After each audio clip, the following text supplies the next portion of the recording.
जिला कलेक्टर महोदय से जो घटनाक्रम जो लसाड़ियावाड़ा हुआ उसको लेके हमारा डेलीगेशन हमारे आसपुर विधायक जी, बागीतोरा विधायक जी, दिग्विजय सिंह जी, साथी अन्य सभी जिलाध्यक्ष जी, हमारे संभागीय अध्यक्ष जी, सारा एक डेलीगेशन गया था। हमने 7 बिंदुओं के आधार पे जिला कलेक्टर महोदय और एसपी साहब से हमने चर्चा की है।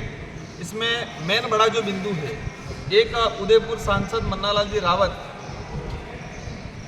उन्होंने एक वीडियो इनका वायरल हो रहा है, ऑडियो वायरल हो रहा है, उसमें कहा गया है कि जो बीएपी से जुड़ा आदिवासी है उनके लट मारो और उनके घरों में आग लगाओ। 1 महीने पहले का ये ऑडियो वायरल हुआ है और इसी का परिणाम लसड़िया में, क्योंकि बीजेपी के कार्यकर्ताओं को लगा कि हमारा सांसद कह रहा है कि घरों में आग लगाओ, लट मारो, उनको पत्थर मारो, इस तरह से एक सांसद उकसा रहा है बीजेपी के कार्यकर्ताओं से। तो उन्होंने उसी आधार पे वहीं से उन्होंने कहीं न कहीं माहौल बना और लसाड़िया के अंदर हमारे दरियावत विधायक जी पे जो आक्रमण हुआ, तो हमारा पहला बिंदु ये रहा है कि कानून सबके लिए होता है। एक सांसद आम कार्यकर्ता को उकसा रहा है कि घरों में आग लगाओ, तो उस आधार पे कानूनी कार्रवाई होनी चाहिए, उसको लेके पहला बिंदु है। सेकंड चीज, वहाँ पर लसाड़िया के अंदर कुछ कर्मचारी नेता बन के काम कर रहे हैं, भाजपा के कार्यकर्ता बन के, चमचे बन के काम कर रहे हैं। एक दिनेश मीणा करके कर्मचारी है, उस कर्मचारी को निलंबन करने की बात हुई है, लेकिन प्रशासन वर्तमान में लाचार बना हुआ है। प्रशासन लाचार बना हुआ है, उनको पता है कि हम ये कार्रवाई करेंगे तो हमारी कुर्सी चली जाएगी। हमने सारे वीडियोज देख लिए हैं, आज चर्चा की है। कलेक्टर साहब ने हालांकि आश्वस्त जरूर किया हमको जाते जाते कि मैं इस पर कार्रवाई कर लूँगा।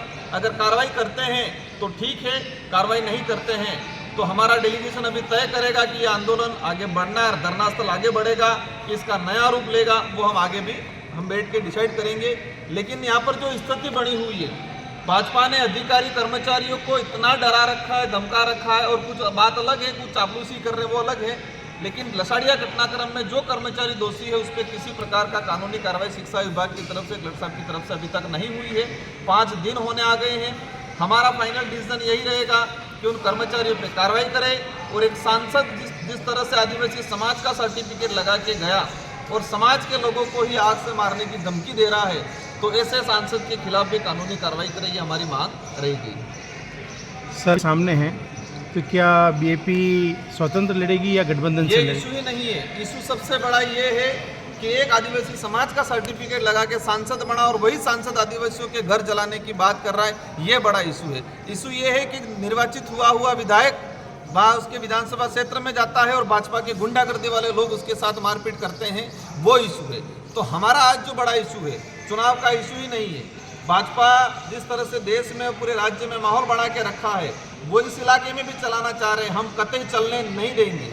हम चाहेंगे संवैधानिक दृष्टि से शांतिपूर्वक तरीके से मामला निपट जाए, बाकी हमको जेल जाना पड़े उसके लिए भी तैयार है।